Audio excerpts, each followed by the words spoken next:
Assalamualaikum warahmatullahi wabarakatuh. Bersama gua Beni Anggara, selamat datang di Alkisah. Sebelumnya gua ucapkan banyak terima kasih buat kalian yang sudah mengklik video ini. Semoga kita semua selalu diberi kesehatan dan dimudahkan segala urusannya. Seperti biasa di video kali ini ada satu kisah yang datang dari Gunung Merbabu. 3 orang pendaki yang bertemu dengan seorang wanita, dan wanita tersebut juga pendaki. Namun beliau sudah hilang selama 3 tahun. Bagaimana kelanjutannya? Simak dan tonton videonya sampai habis.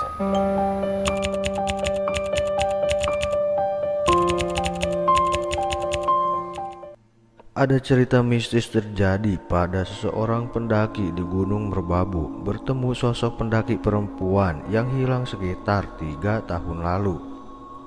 Sebut saja nama pendaki itu Jali. Dia bersama teman-temannya, sebut saja Baron dan Bagus, mengalami kejadian mengerikan ketika melakukan pendakian di Gunung Merbabu. Mereka semuanya berasal dari kota Semarang dan menggunakan sepeda motor untuk menuju base camp. Di perjalanan, teman Jali yaitu Bagus mengatakan jika di Gunung Merbabu itu sudah banyak pendaki yang hilang. Namun hal itu tidak terlalu dipikirkan agar tidak mengganggu pendakian nanti. Singkat cerita, di tengah perjalanan pendakian sekitar pukul 1 siang, teman Jali yaitu Baron sempat meminjam korek. Namun sayangnya korek dan rokok milik Jali tertinggal di base camp. Jali pun kembali berjalan turun ke base camp untuk mengambil koreknya. Disitulah Jali kemudian bertemu dengan seorang pendaki perempuan. Jali pun menegur perempuan itu. Setelah mengambil korek dan rokok, Jali pun kembali ke teman-temannya. Jali mulai curiga ketika bertanya ke Baron tentang seorang perempuan sendirian yang lewat.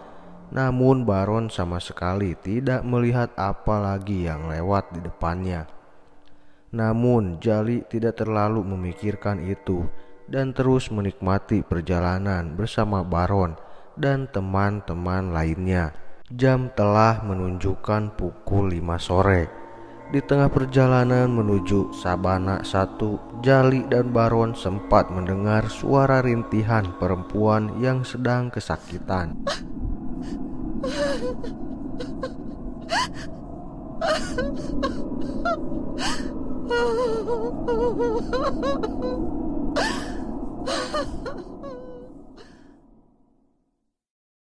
Suaranya membuat Jali dan juga Baron merinding.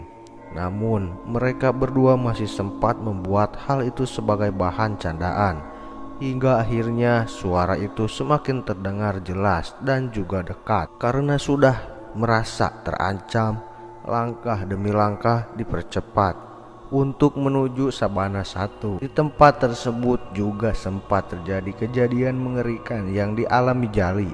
Setelah mendirikan tenda, tiba-tiba ada sosok perempuan sendirian yang lewat di depan tendanya. Jali curiga jika itu adalah perempuan yang bertemu dengannya saat ia kembali ke base camp mengambil korek dan rokok tadi. Saat Jali memanggil perempuan itu, dia menoleh dan melemparkan senyum ke arah Jali. Tapi perempuan itu tidak berhenti dan dia terus berjalan. Sebenarnya Baron merasa aneh dengan perempuan itu, namun dia tidak terlalu menghiraukannya.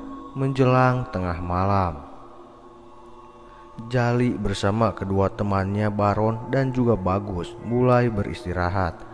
Tapi entah kenapa Jali tidak bisa tertidur. Tiba-tiba dari arah luar terdengar suara memanggil, "Permisi, permisi, permisi." Suara itu terdengar sangat jelas. Namun Jali ragu membuka tenda tersebut. Tiba-tiba Baron dalam keadaan tertidur merangkak dan membuka pintu tendanya, kemudian kembali tertidur. Jali merasa heran dengan tingkah Baron. Namun ketika Jali melihat keluar, tampak ada satu pendaki yang ternyata adalah seorang perempuan. Tanpa ragu, Jali kemudian keluar dari tenda dan menegur sosok perempuan itu. "Lomba, kok sendirian aja? teman-temannya mana?" tanya Jali. Sosok perempuan itu pun menjawab jika teman-temannya ada di tenda. Dia keluar karena tidak bisa tidur sehingga mencari teman untuk mengobrol. "Mas, saya titip tas di tenda Mas ya?" tanya sosok perempuan itu. "Loh, kenapa dititipin ke saya, Mbak?" "Tapi ya udah, sini saya masukin ke tenda," jawab Jali. Jali dan perempuan itu sempat mengobrol hingga akhirnya Jali pun tertidur di tempat tenda di samping pendaki perempuan itu. Namun Bagus dan teman-temannya tiba-tiba membangunkan Jali yang tertidur di luar. Mereka kemudian bergegas untuk melanjutkan pendakiannya menuju puncak Genteng Songo. Namun Jali menyuruh teman-temannya berangkat lebih dulu, sementara dia masih mengisi perutnya dulu. Jali pun ditinggal sendirian di tenda, dan akhirnya setelah beberapa saat Jali bersiap menyusul teman-temannya yang lain. Ketika dia membawa tas kecilnya, tiba-tiba melihat tas perempuan itu di dalam tenda. Awalnya Jali ingin mengembalikan tas perempuan itu, tapi dia tidak tahu letak tenda perempuan itu. Akhirnya Jali mengurungkan niatnya untuk mengembalikan tas perempuan tersebut. Kemudian sendirian Jali pun mulai berjalan menuju puncak. Di perjalanan Jali kembali bertemu dengan sosok perempuan itu. Jali pun menghampirinya. "Mbak, semalam tasnya ketinggalan di tenda saya," ujar Jali. "Iya Mas, soalnya Masnya tidur. Mau saya bangunkan gak enak," kata perempuan itu. Mereka pun memutuskan untuk berjalan bersama menuju puncak. Saking bagusnya pemandangan di tempat itu, Jali masih sempat mengambil foto-foto tanpa dia sadar jika perempuan itu sudah tidak ada di sampingnya. Jali pun kembali melanjutkan perjalanannya. Setelah sampai di puncak, Jali sempat menanyakan kepada teman-temannya soal perempuan itu. Namun sayangnya tidak ada yang melihatnya. Mereka pun kembali turun menuju tempat camping. Ternyata sudah banyak tenda yang dibongkar dan banyak pendaki yang turun. Jali kemudian mendatangi satu persatu tenda yang tersisa untuk mengembalikan tas perempuan itu. Namun tidak ditemukan. Bagus kemudian menyuruh teman-temannya untuk turun lebih dulu, sementara dia masih akan menunggu perempuan itu. Namun pendaki perempuan itu tak kunjung datang. Karena penasaran, akhirnya Baron membuka tas pendaki perempuan itu. Di dalam tas Baron menemukan jaket, sleeping bag, dan identitas perempuan itu. Baron kemudian mengajak Jali untuk mencarinya di base camp. Jika tidak ditemukan juga, maka tas itu akan dikembalikan sesuai dengan alamat identitasnya. Dari situ Jali berinisiatif mengantar tas itu ke rumahnya, yang kebetulan daerahnya akan terlewati saat pulang menuju Semarang. Pukul 5 sore mereka menuju alamat rumah perempuan itu.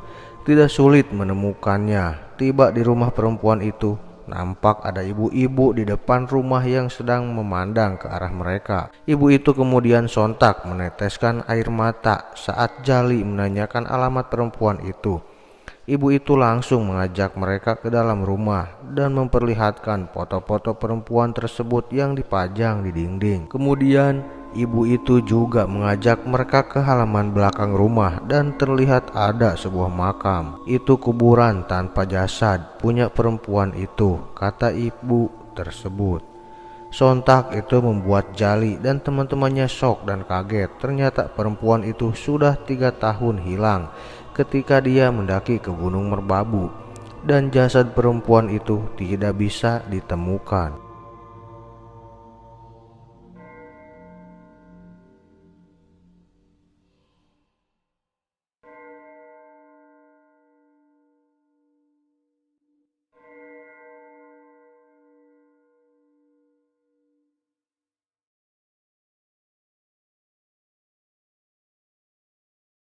Jadi itulah kisah dari Gunung Merbabu. 3 orang pendaki yang bertemu dengan seorang wanita yang sudah menghilang selama 3 tahun.